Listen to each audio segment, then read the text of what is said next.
Mafundisho yetu yanahusu kazi ambazo mchungaji anaweza kuzifanya anapokuwa hayuko katika madhabahu.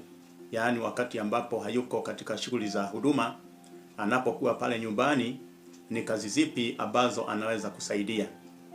Na kwa hivyo kichwa chetu cha siku cha leo kinasema kazi ambazo mchungaji anaweza kufanya nyumbani wakati hayuko madhabahuni. Na tunajua ya kwamba watu wengi hudhani kuwa mchungaji anapaswa kuwa katika shughuli za kiroho peke yake. Lakini Biblia inaonyesha wazi kwamba mchungaji ni mwanadamu wa kawaida. Na kwa hivyo kama mtu wa kawaida au mtu wa kawaida, tunajua kwamba yeye ako na familia, ana wajibu pale nyumbani, na vile vile anaweza kushiriki kazi za kila siku. Kazi za nyumbani haziwezi zikampunguzia heshima mchungaji, bali zinamjenga kama kiongozi kamili.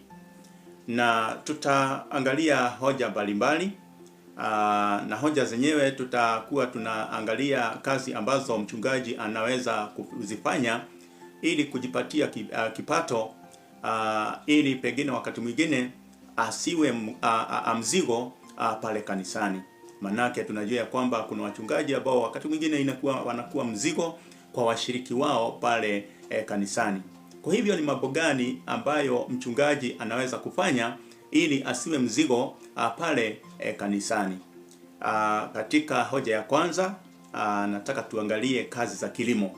Na kazi za kilimo tunaweza kuona ya kwamba mchungaji anaweza kushiriki kikamilifu katika kilimo. Katika kitabu cha Mwanzo sura ya 2 mstari wa 15 tunaona kwamba Mungu alimweka mtu bustanini ailime na kuitunza. Kwa hivyo mifano ya kazi ambayo mchungaji anaweza kuifanya ya kilimo ni pamoja na kulima shamba, yani anaweza kulima mahindi, anaweza kulima mboga kama sukuma wiki na kadhalika. Vile vile anaweza kufanya kazi ya kupanda na kupalilia, anaweza kuvuna mazao, anaweza pia kufanya kazi zingine nyingi pale shambani. Kwa hivyo anaweza akajitegemea na kutoa mifano au kutoa mfano wa bidii kwa jamii. Kwa hivyo kama nilivyosema, kazi hizi zinaweza kumsaidia kujijenga, na pia anaweza kuwa mfano bora katika jamii.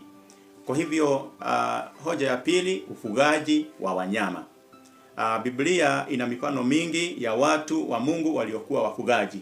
Katika kitabu cha Mwanzo sura ya 13 mstari wa 2 tunamuona Ibrahimu kwamba alikuwa tajiri kwa sababu ya ufugaji.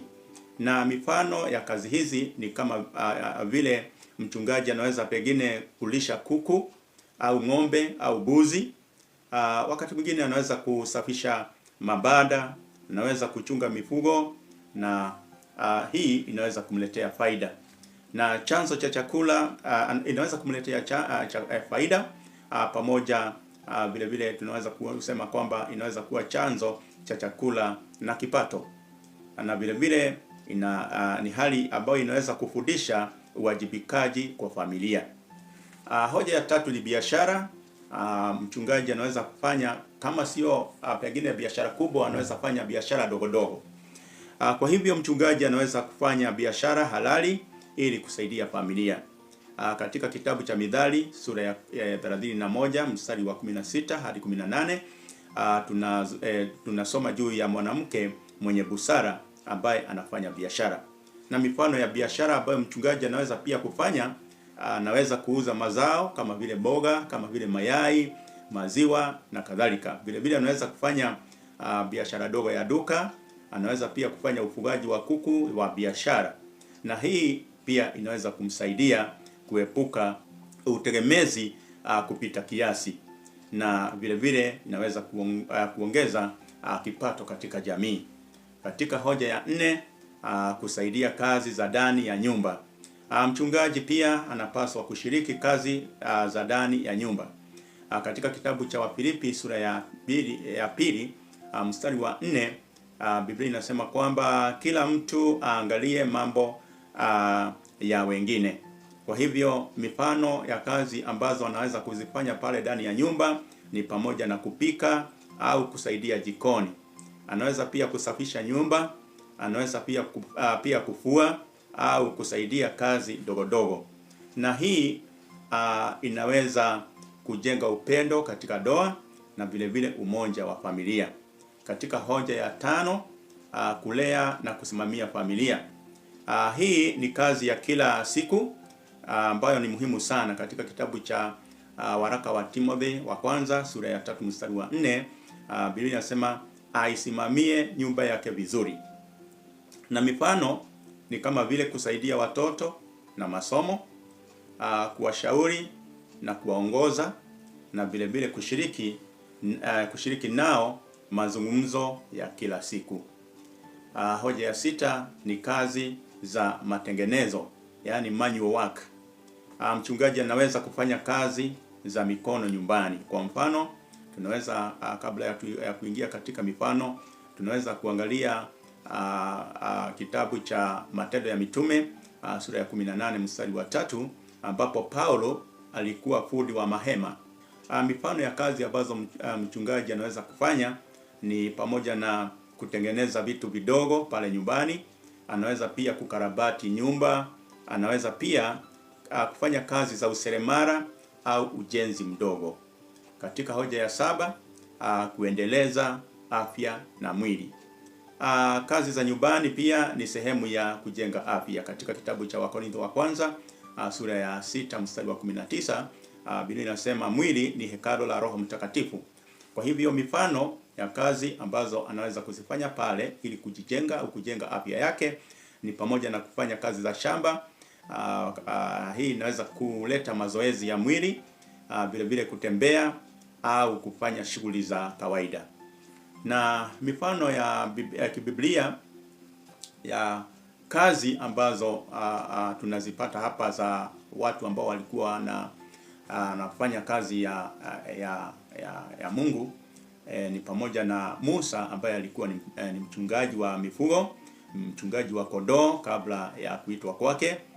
Daudi pia alikuwa akichunga mifugo. Tunamuona Paulo ambaye alikuwa ni mjenzi wa mahema, pamoja na watu wengine wengi ambao tunaweza kutoa mifano yao kutoka katika Biblia. Kwa hivyo hii inaonyesha kuwa kazi za kawaida ni sehemu ya maisha ya mtumishi wa Mungu.